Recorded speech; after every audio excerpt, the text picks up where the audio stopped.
खूबे हंस के हंसा के दोस्त आपन बना के, खूबे हंस के हंसा के दोस्त आपन बना के, होठ से हमरा छीन के हंस ले गइल, हाँ हंस ले गइल।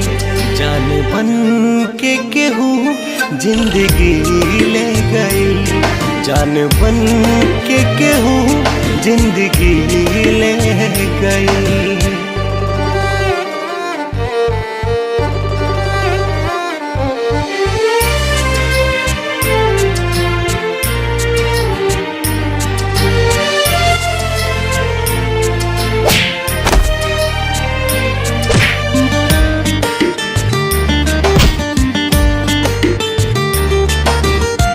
दिल के अरमान रोए हाय टूट टूट के, बाटे ये असर भला जाने कौना झूठ के।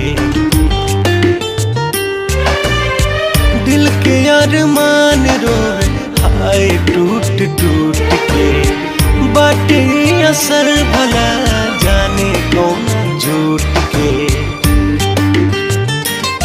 दुख दे के हमारे हर खुशी ले गइल, हाँ खुशी ले गइल। जान बन के केहू जिंदगी ले गइल, जान बन के केहू जिंदगी ले गइल।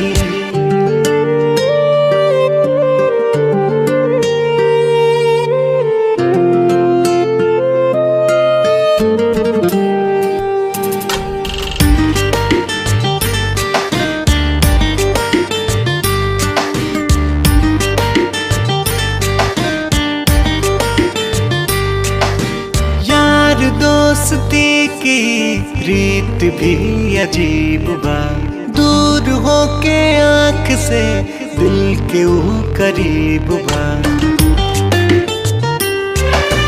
यार दोस्ती की रीत भी अजीब बा, दूर होके आँख से दिल के ऊ करीब बा।